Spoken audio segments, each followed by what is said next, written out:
Okay, want to welcome you to our city council meeting this evening. We'll begin the council meeting after we have a meeting of the Municipal Building Authority.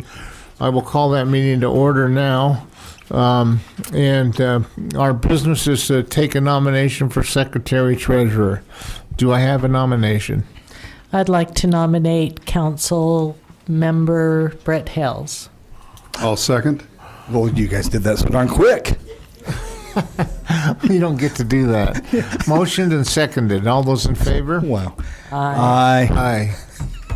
You got that, Jennifer?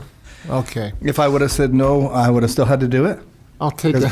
Because majority rules. Yeah, we got the railroad is running, buddy. All right, thanks a lot. Appreciate We'll take you. a motion to adjourn. I'll make that motion. Okay. Motion to adjourn. Thank I'll you. second. Okay, motion and seconded. All those in favor? Aye. Aye. That concludes the Municipal Building Authority. We'll now go to Dale Cox, who's conducting our council meeting. Okay, I'll bring the council meeting to order. First, we'll have the Pledge of Allegiance, and Daphne will lead us in the Pledge of Allegiance. Oh, good.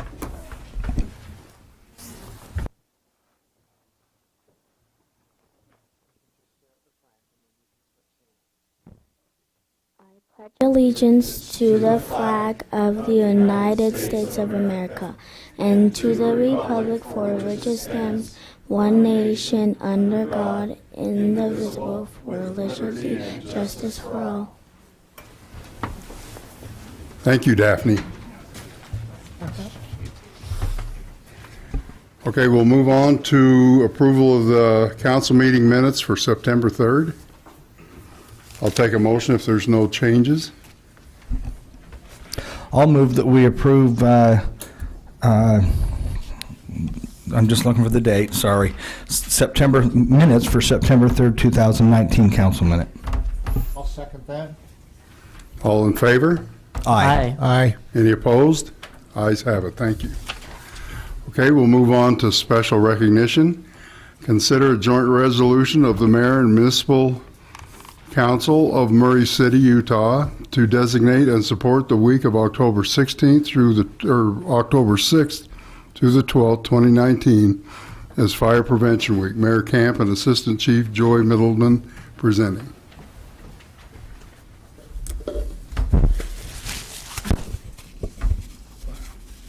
Thank you, Mr. Chair. This is a joint resolution of the Mayor and Municipal Council of Murray City, Utah, to designate and support the week of October 6th through 12th, 2019 as Fire Prevention Week. Whereas the City of Murray is committed to ensuring the safety and security of all those in Murray City and acknowledge that fire is a serious public safety concern both locally and nationally, and homes are the location where people are at the greatest risk from fire. And whereas fire departments in the United States responded to 357,000 home fires, resulting in 2,630 deaths in 2017, and most U.S. fire deaths, 4 out of 5, occur at home each year. And Murray residents should identify places in their home where fires can start and eliminate those hazards. And whereas working smoke alarms cut the risk of dying in a home fire by 60%, Murray residents should install smoke alarms in every sleeping room, outside each separate sleeping area, on every level of the home, and assure all batteries are functional. Murray residents should also practice a home fire escape plan to better prepare for a fire emergency. And whereas the Murray City Fire Department is dedicated to reducing the occurrence of home fires and home fire injuries through prevention and education, and the 2019 Fire Prevention Week theme, "Not Every Hero Wears a Cape. Plan and practice your escape," effectively serves to remind us that we need to take personal steps to increase our safety from fire. Therefore, we do hereby proclaim October 6th through 12th, 2019 as Fire Prevention Week throughout this city, and urge all the people of Murray to be aware of their surroundings, look for available ways out in the event of fire or other emergency, respond when the smoke alarm sounds by exiting the building immediately, and to support the public safety activities of the Murray City Fire Department during Fire Prevention Week 2019.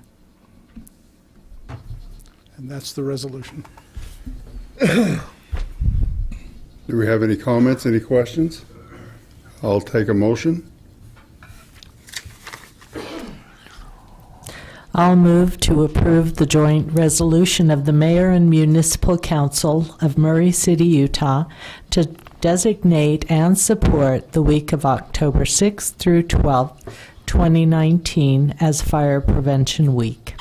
I'll second that. It's been moved and seconded. Jennifer? Aye. Aye. Aye. Aye. Thank you. So I'd like to invite Assistant Chief Joey Middleman to come up. And Chief Harris, did you want to come up as well? Of course. And I'd like to present this to both of you chiefs, and look forward to hearing what you have to say. Yeah, thank you. There, appreciate it.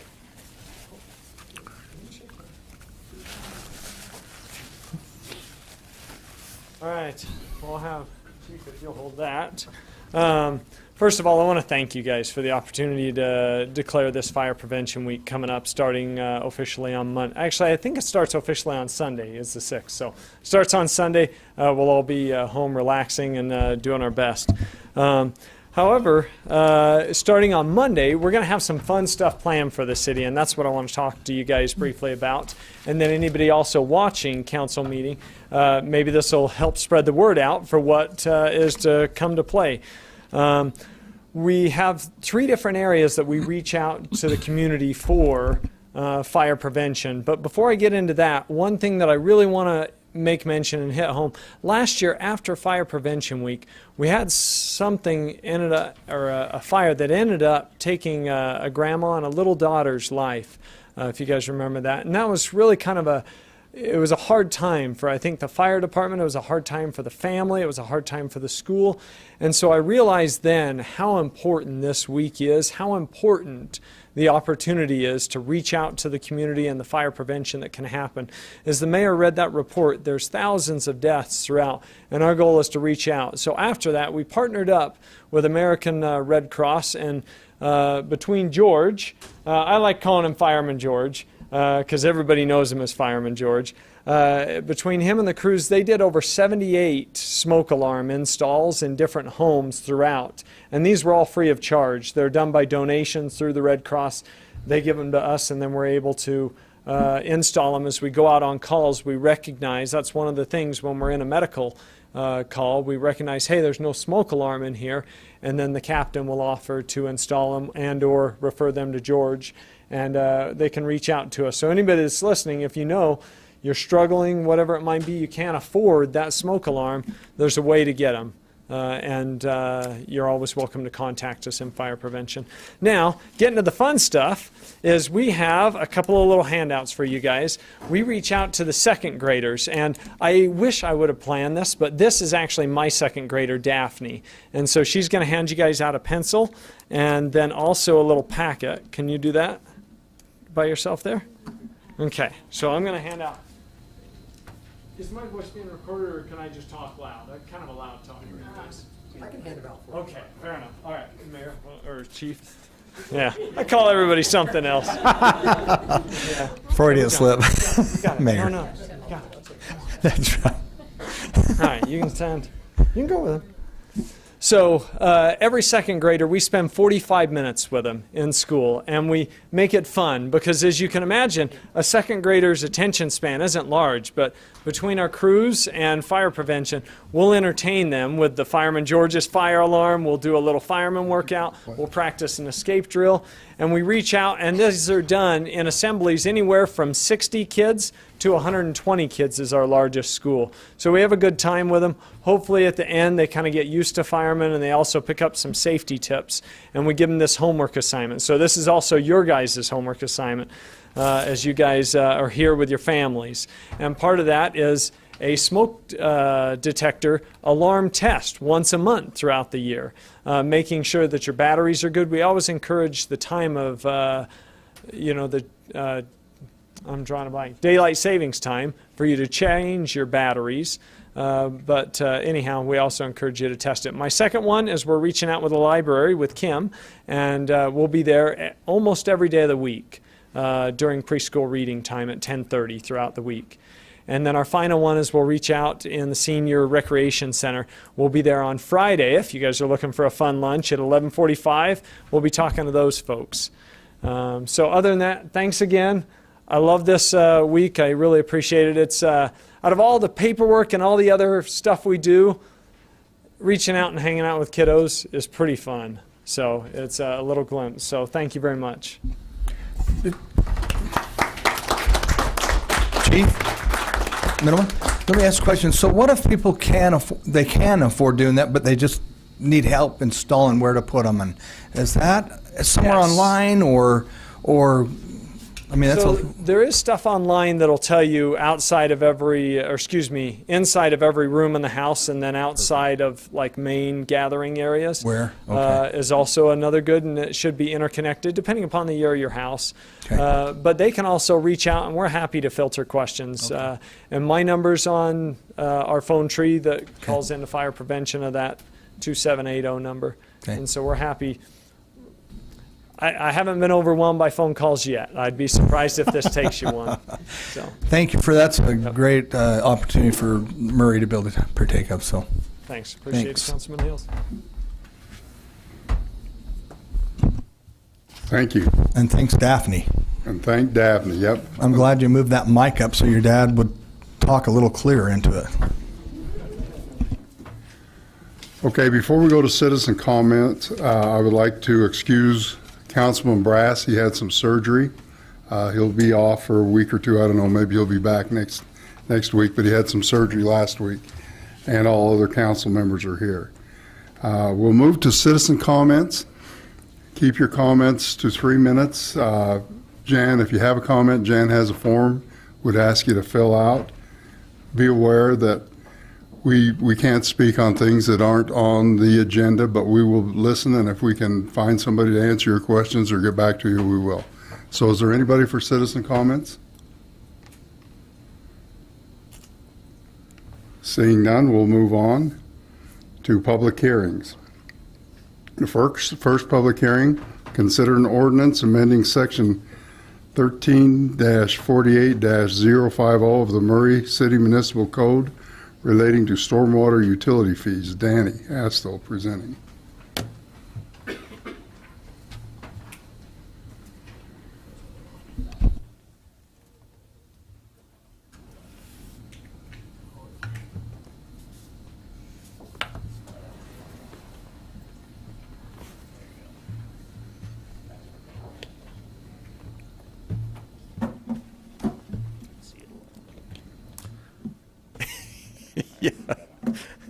Okay, this is the first time I'm trying this technical stuff, so I usually bring my own equipment. But thank you, Council and Mayor. I appreciate the time this evening. A few weeks back, well, actually 4 weeks ago, we had a visit talking about our stormwater fees, our stormwater rates, and so tonight. What you have before you is the ordinance changing that. So just real quickly, I'd like to go over some of the things that we talked about. And so I just wanted to kind of remind everybody of the background, or for an understanding of what we were doing. The stormwater utilities are authorized under the state, under Utah State Code. And we operate as a separate enterprise fund in the city, and we strive to be self-sufficient, and that's one of the reasons why we're here tonight. We provide specific comprehensive services that benefit the city. We manage the quality and the quantity of the water that is of stormwater that's being discharged according to the NPDES permit that we are under with the state of Utah. Some of the things that we are involved in, obviously, are the construction and maintenance of the actual stormwater facilities. We control flooding and improve the character of the surface runoff. So that's important because the state of Utah is watching the quality of water going into our waterways. We work to implement best management practices, not just with us, but also with the community, especially in businesses. We do water quality sampling, we provide education, and we do outreach programs as part of the stormwater requirements. We look at developments and review the plans that are coming in to make sure that they're going to meet the criteria that we need to meet. The stormwater system, we look at the maintenance of it, and our people do a good job with that. And then we also do project site inspections, and so the projects that are under construction, we need to watch those because that's where a lot of tracking goes and gets into the stormwater that way. And then we look at our detention and retention basins and make sure that they're meeting, they're doing what they're supposed to be.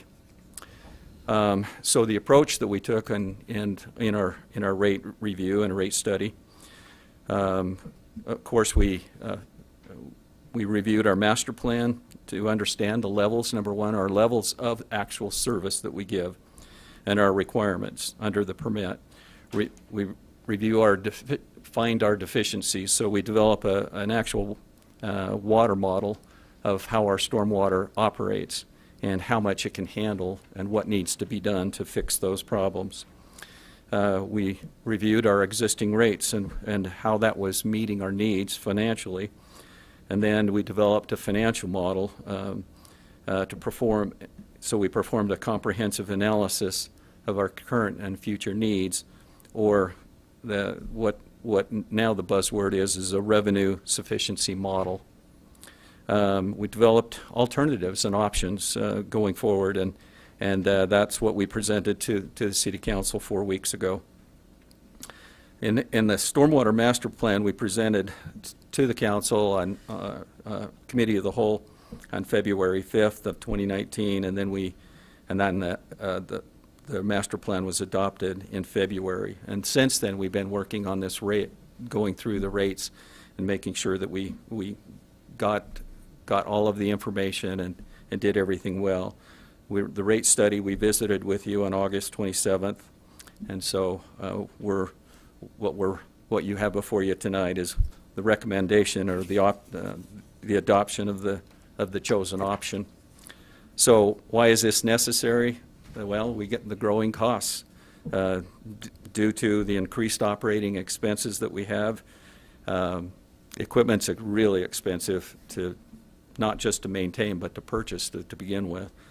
But then capital improvements, and I think we shared that with you, that just from last year, from 2018 to 2019, there was a 30% increase in construction costs, which is just enormous when it comes to projects that are $1 million or more. It goes from $1 million to $1.3 million really quick. So. And then increased stormwater regulations, and these are unfunded mandates that we are required to meet, and so that's another reason for doing this. So the objectives of our study were to ensure that we had sufficient revenues to cover all of our expenses, to meet our current debt obligations. We have 2 current bonds paying for projects that have been constructed. And then to keep at least 180 days cash on hand, and then minimize the impacts to existing ratepayers and establish fees that are easy to implement as well as understand and administer. So just real quickly,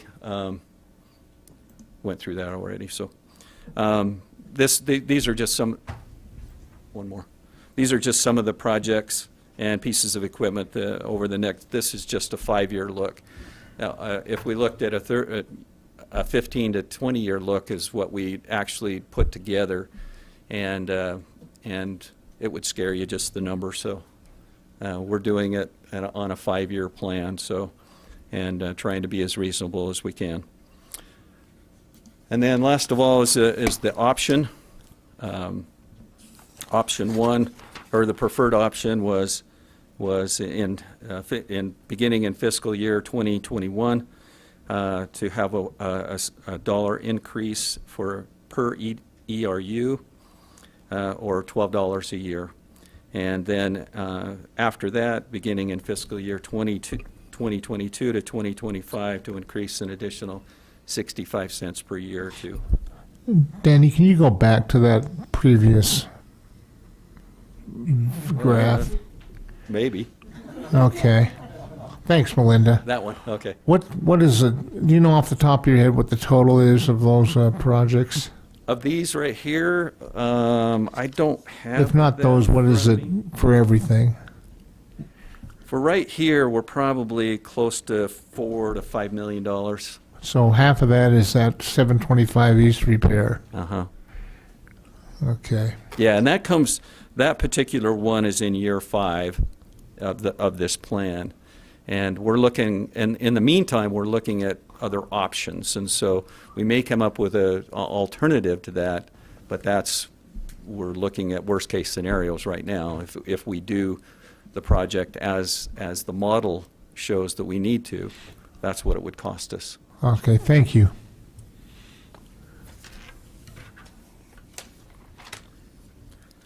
All right, so this is what it would look like for 2020. So our current fiscal year, we're $4.65 a month per ERU, and so in 2021 it will go to $5.65, and then it will continue to $6.30, and then on the 5th year we'll be at $8.25.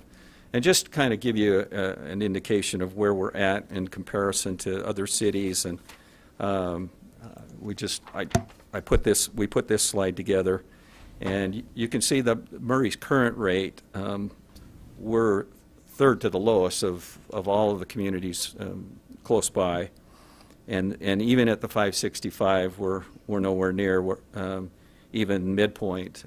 Midpoint of average of all of these is about $7.40.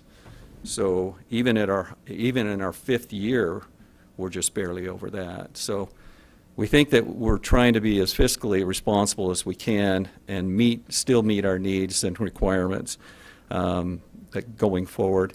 In the previous slide, we show having to do a bond in 2025, and if we can find savings in between now and then, we may not have to do that. We may just be able to do it with the cash that we have on hand.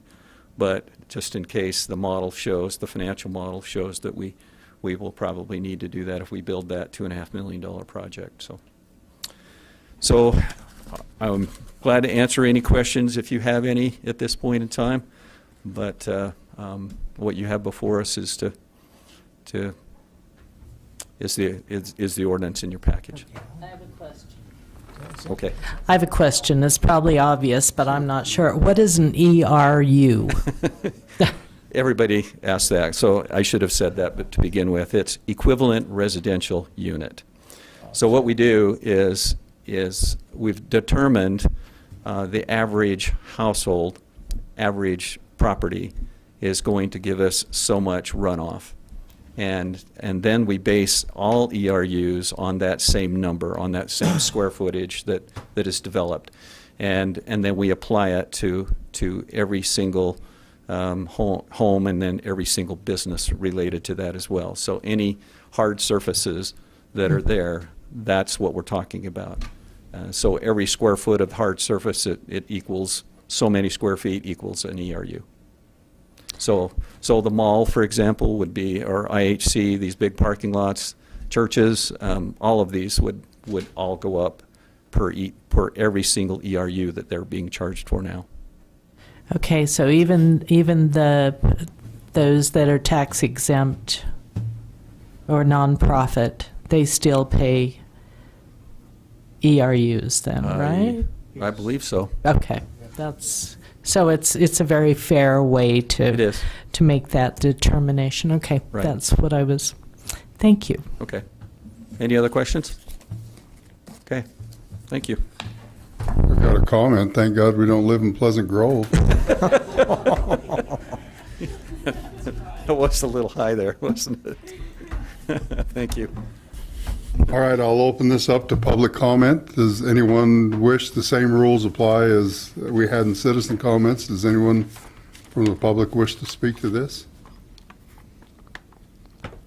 Seeing none, I'll close the public comment and bring it back to the council. Are there any questions? Okay, I'll accept a motion.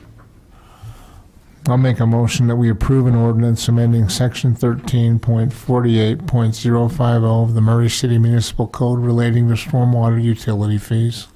I'll second that. Having been moved and seconded, Jennifer? Aye. Aye. Aye. Aye. Excuse me. Number 2, consider an ordinance relating to land use amendments of the general plan for commercial development and general office or to professional office for a property located at 5920 South Fashion Boulevard, Murray City, Utah. Melinda Greenwood presenting. Roderick Enterprises applicant. Good evening.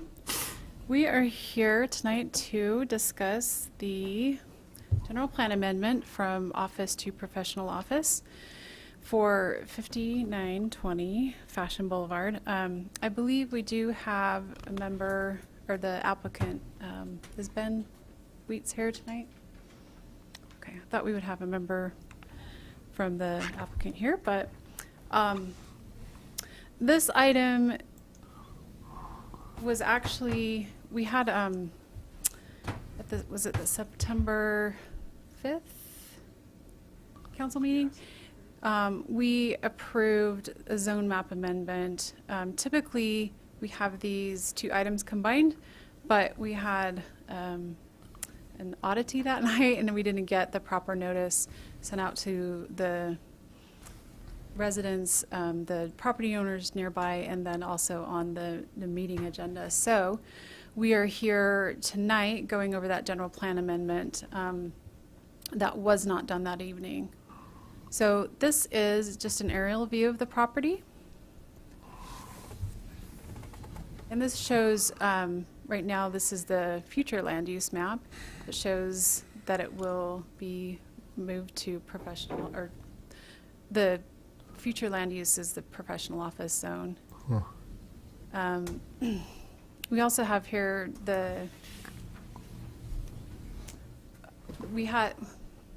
so the property was rezoned, so this does show the rezone already here, that it's been rezoned.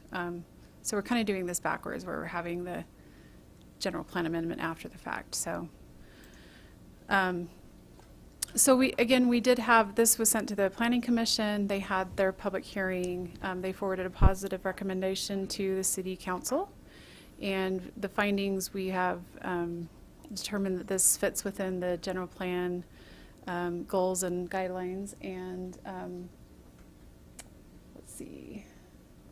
So, and especially since the rezone was already put into place, we recommend that the City Council pass the general plan amendment and move this from, it was commercial development and general office, and to rezone it to professional office.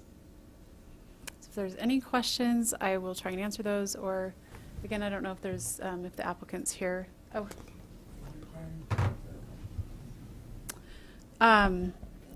So the zone allows for professional office buildings, and the applicant's intent was to, after the rezone and the general plan amendment, to construct an office building.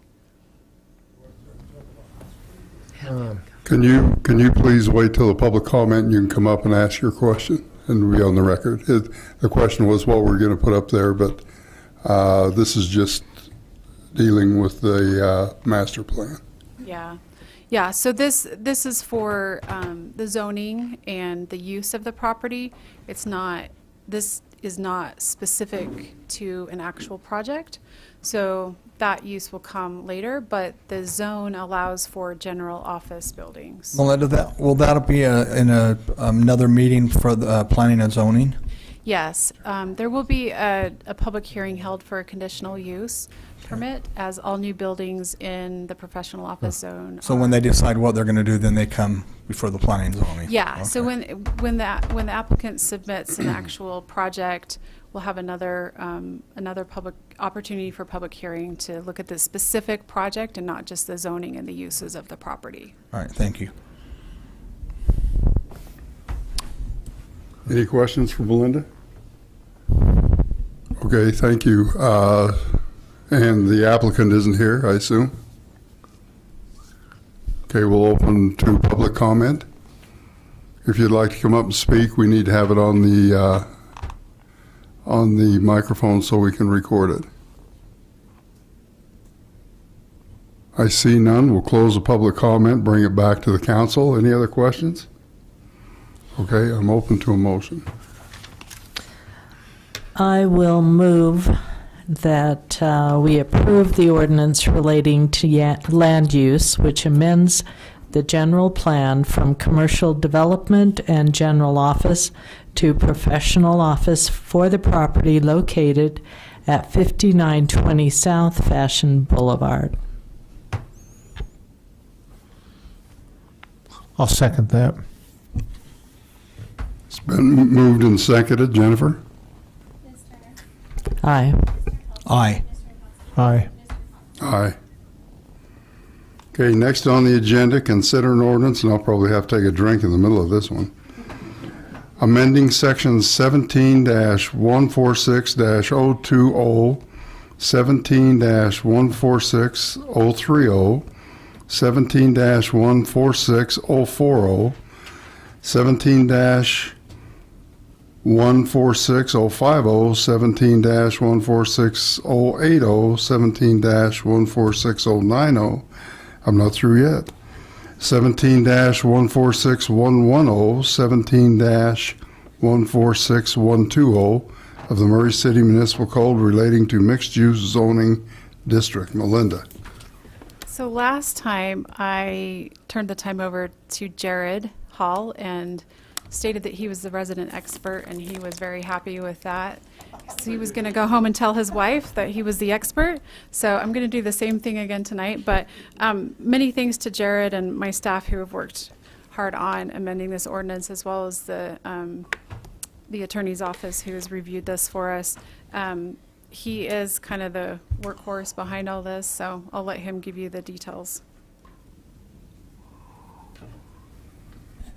Thanks. I did actually go home last time and mention to my wife that I was referred to as an expert to zero effect, just so you know. This is not working right. Hang on one second.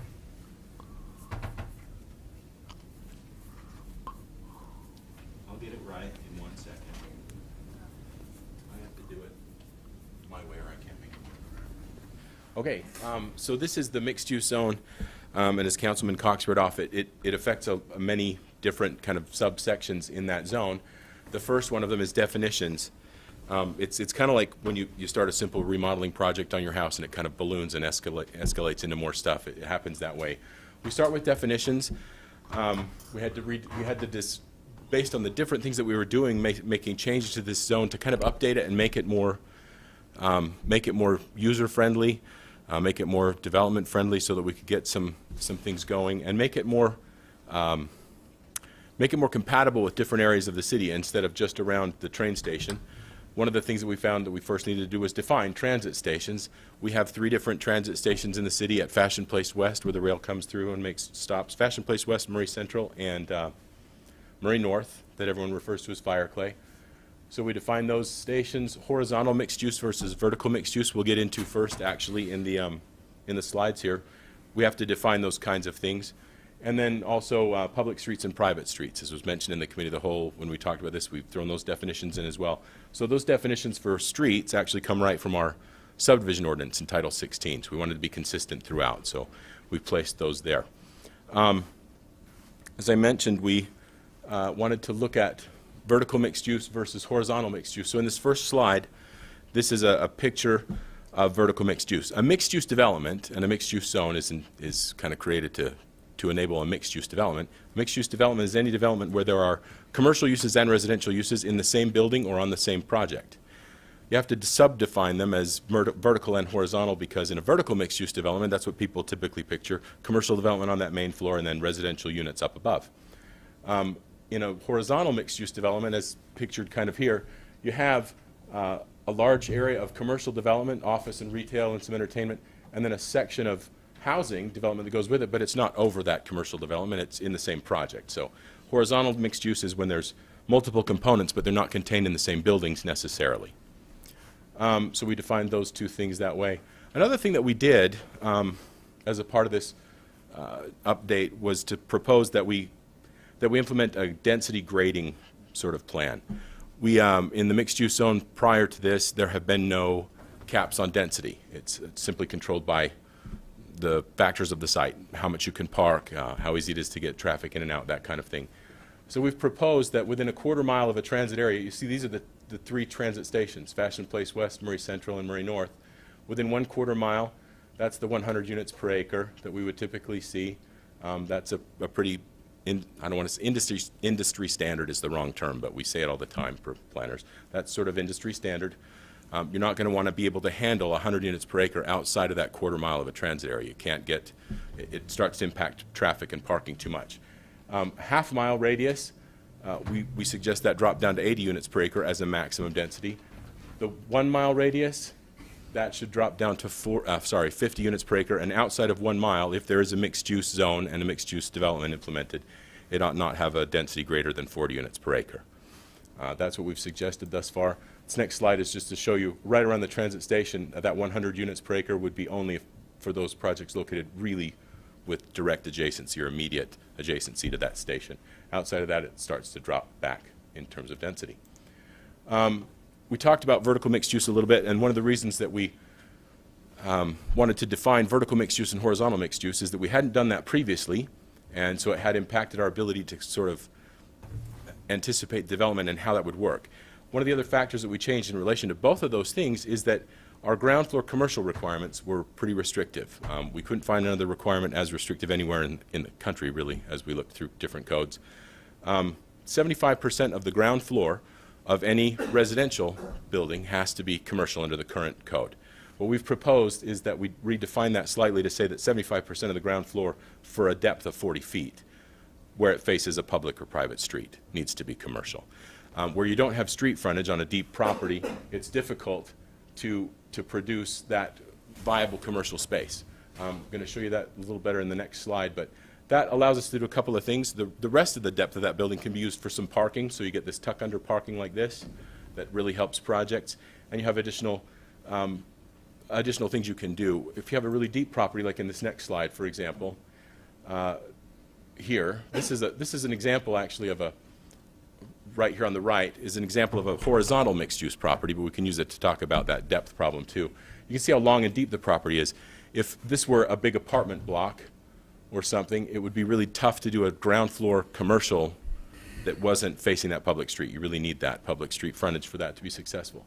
So what they did in this case was propose an office building out where the street is and then the residential units behind. This is on 4800 South. This is the new office building that's going up there on the south side of the north side of the road. When we look at the requirements for commercial for horizontal mixed-use developments, we proposed that we take an area like this where the frontage of this project is, we would take this frontage area for a depth of 40 feet, 75% of that frontage, calculate that square footage, and require that much commercial development for the project. So in these long, deep projects, it lets us get the property redeveloped. It adds new housing. That's a good thing for everybody that's in that area. For all the residential and the retail uses in that area, it brings that all up. But it lets us get that requirement of commercial out front as well. Where we do that kind of thing, and this is an example on the left actually of how that would pencil out for an undeveloped piece of property or an underdeveloped piece of property, you'd wind up on this particular piece where the Seagull Lily School is, near 500 West and 4800 South, with about 8,700 square feet of commercial required. And they could put that in a mixed-use environment. Horizontally, they could build one building and then residential units as long as they build that 8,700 square feet. Along with that, for larger developments, 5 acres and more, whether they're vertical mixed use or horizontal mixed use, and any development that's horizontal mixed use, we've recommended implementing a master site plan be required. That's to control and make sure that if the initial developer fails and goes away, there's a document tied to that, a master site plan that dictates how that's developed, so we don't lose that potential commercial to easier things to do. That commercial development, that master site plan will have 3 components that are sort of stated to guide the way that looks and make sure it's a walkable development, a nice development, a livable area. The building orientation, the central feature, something that ties the project together and provides a nice amenity, and then open spaces, outdoor spaces that really make those projects work. One of the purposes of having a mixed-use development is that it's more compact, so you get an ability to do more amenities and more open spaces within the same project, making it a nice area to be, to shop, to live in, etc. Another thing that we've done is modified or recommended making some modifications to the parking. These are pretty basic, but the main part of it is that when we have parking minimums that are required at any time in the current code that you're parking more than 110% of those minimums. We don't cap it absolutely, but if you're parking more than 110% of what we require as a minimum, you can't do that unless it's in a parking structure or within the envelope of the building. Working with some developers and looking at the way that this pencils out for them, we wanted to propose raising that to 125%. Over 125%, they're still going to have to put it inside of a structure, but that might just make the difference for some smaller developments that can't afford that structured parking and that want to provide it. Building setbacks and access improvements, we've just kind of, we've added a little bit of space for people to be able to set their buildings back a little further. One of the other tenets of mixed-use developments, or one of the things you see commonly, is that we try to pull those buildings out to the street. So we measure the setbacks differently than we do in other zones. We measure them from the back of the curb instead of from the property line. So the property lines are usually at the back of the sidewalk. But in mixed-use developments, you tend to see that area that's a sidewalk, that's part of the public right-of-way, that blurs a little bit with the private land. And so we just measure those setbacks from the curbs instead. So in this diagram, we wanted to make a diagram, and Zach from our office produced this, so we can insert that in the code and make it more understandable for developers so they know exactly what we're talking about when we say private development or private setback, as opposed to the required right-of-way improvements that go in. The mixed-use zone has some nice right-of-way improvements that are required, 7 feet sidewalk or 7-foot park strips and 8-foot sidewalks. I have a couple of examples of those. This is actually in the fire clear area on the left, so you can see the buildings are out closer to the street. This is in San Francisco, but the same kind of thing exists. We measure that setback for the building from the back of the curb like this to the building front. And all of this area in between, in this case, is actually public realm. This is part of the public right-of-way, and your building is actually right out on it. So we measure those setbacks a little differently. We actually allow a little more space in that, up to another 5 or 10 feet, between 5 and 10 more feet, so that if we need to make ADA ramps or things like that more accessible, offloading spaces for the curbs, we can do that a little more easily. These are pictures that are actually developments in our mixed-use zone currently. We haven't changed those. We call them access improvements, that park strip and sidewalk requirements. Those are still 7 and 8 feet. And this is the EMI building on Vine Street. So you see they have a nice park strip area and that nice wide sidewalk. And then this is just around the corner, actually, in this photo, the Murray School District building, also developed in the mixed-use zone. So those are our recommendations. We did make several findings with the Planning Commission. The Planning Commission forwarded a recommendation for approval. We think this will help us facilitate good quality development. It redefines a few things and really just fills in some gaps and makes development more possible with those changes to the ground floor commercial requirements. And so we are recommending that the council approve it tonight based on those findings and the Planning Commission's recommendation. You have any questions for staff at this point? Could you go over that one more time? Yeah, you bet. I will just run it right Man, through you were good. I'm impressed how Start much over. you covered it. Yeah, you covered it well. You bet. Thanks. Thanks. Sure. Okay, no more questions. I'll look for a motion. Oh, wait, we better have public comment, yeah. I'm getting ahead of myself. Is there anybody here? I'll open the public comment. Is there anybody here like to speak to this? Seeing none, I'll close public comment, bring it back to the council now. I'm looking for a motion. Come on, somebody get ready. I'll make a motion to adopt an ordinance amending section 17.146.020 through 17.146.120 of the Murray City Municipal Code related to the mixed-use zoning district. I'll second that. Very good, Dave. Thank you. Having been moved and seconded, Jennifer? Aye. Aye. Aye. Aye. You already did the heavy lifting on that, so I just figured it's on the record. There you go. Consider, last on the agenda is consider an ordinance amending Murray City Standard Land Use Code, enacting Chapter 17.43 of the Murray City Municipal Code governing cannabis production, establishments, and medical cannabis pharmacies, and amending Section 17.88.020, 1792.020, 17144.020, 17.148.020, 17.152.020, 17.156.020, 17.160.020, 17.173.020, and 17.174.020, identifying cannabis production establishments and medical cannabis pharmacies as permitted uses in specific zoning districts. Melinda. So pretty much we need a bottle of water for each of our agenda items. Yeah, there you go. So this has been a big topic of discussion over the last few months, especially at the state level. Last year, the state, well, I guess actually the year prior, voters voted in a medical cannabis bill, and last year, the state, or earlier this year, the state made changes to that statute, and then they recently made changes again in a special session that was held on September 17th. So we have been through a few different renditions of this ordinance that's before you this evening, in keeping with the state's changes that they have made.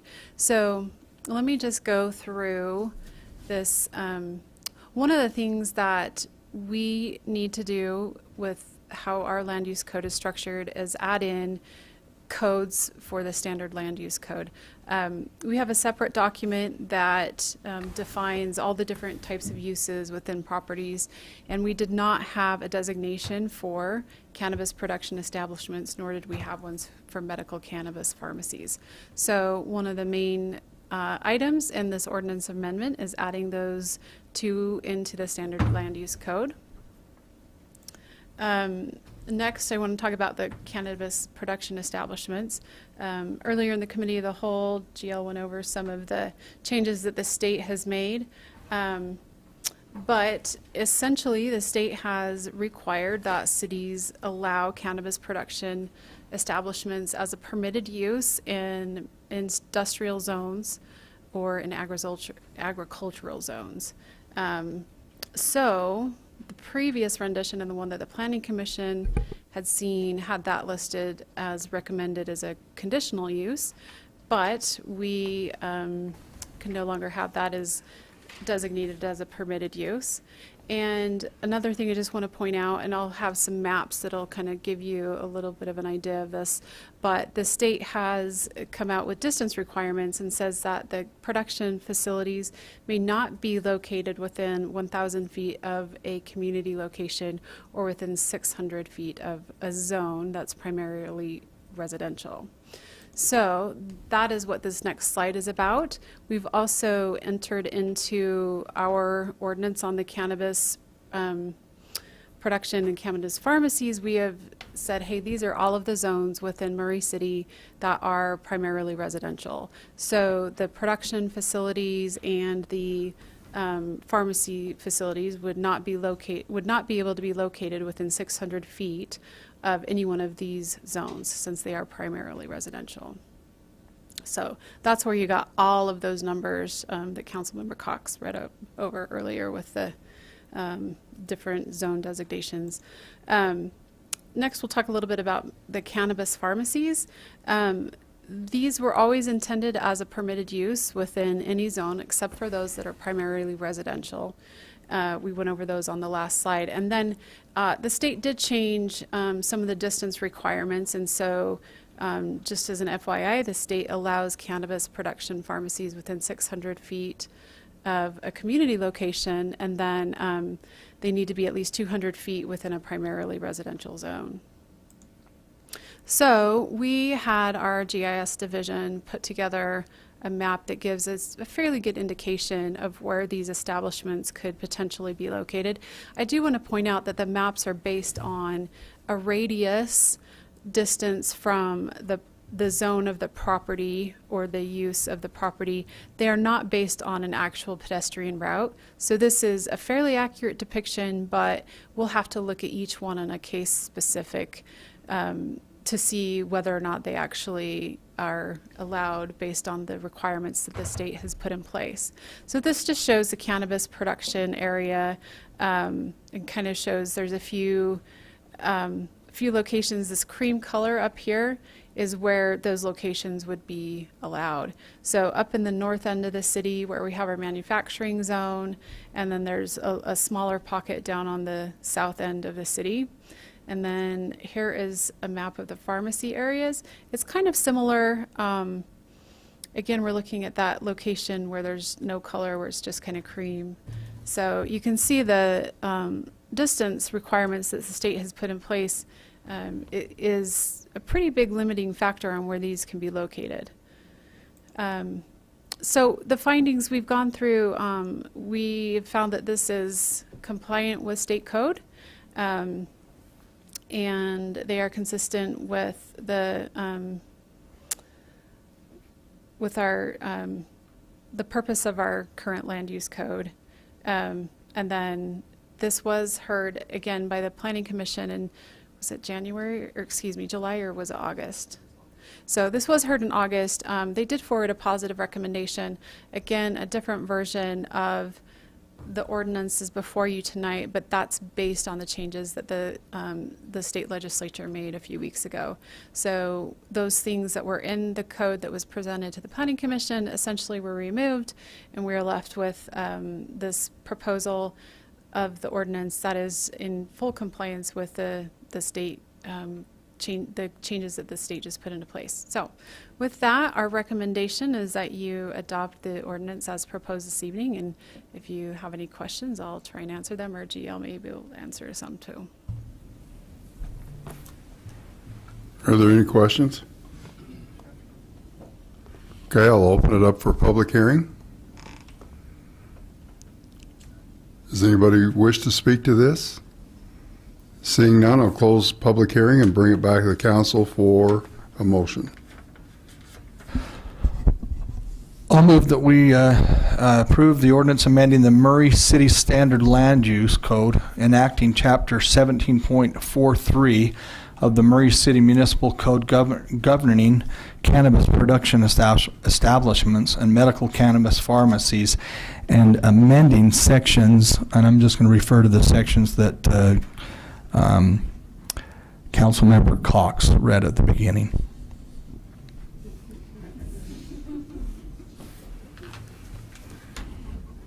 Do we have a second? Is that okay, GL? Or do you want us to read through the whole thing? It's on the record. Okay. I'll second. Having been moved and seconded, Jennifer? Aye. Aye. Aye. Aye. Okay, there are no business items, and that brings us to the mayor's report. Thank you, Mr. Chair. Starting today, 300 West is closed at 5670 South for installation of a storm drain. This is part of that Utah storm drain project. So this will be a hard closure. There'll be no through traffic allowed. So those of you who still like to refer to that as the bridge to nowhere, for the next 3 weeks, it is going nowhere. So it's scheduled to reopen on October 23rd. Secondly, just a heads up to prepare for the beard season. As you know, each year the officers, our police officers, are allowed to grow their beards out. This started out as Movember, which was to raise awareness for men's health issues.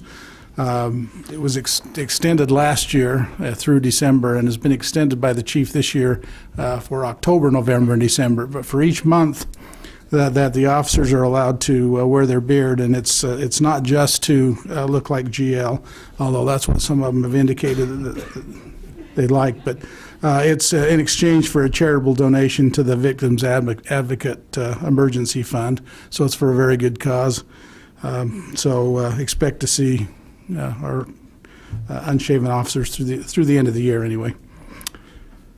Thirdly, I just want to make a note of our annual pumpkin race scheduled for Monday, October 14th. If you've ever been to the pumpkin race in Murray Park, it's really a fun event. It's on the hill there behind or I should say just west of the rec center, October 14th at 6 p.m. At the library, October is Amnesty Month. Patrons with unpaid for previously lost items in good condition can bring them back to the library and have their fines and replacement costs removed from their account and get back in good standing with the library. So just wanted to make the public aware of that. And finally, our new fire engine that has been being built for the past almost year is scheduled to arrive tomorrow. It'll take a few weeks for all the equipment to be installed on it and tested and put in service, but it will be in town tomorrow. So I know Chief Harris is very excited about that. So, unless you have questions, that's my report. Any questions for the mayor? All right, thank you, Mayor. And with that, this meeting is adjourned.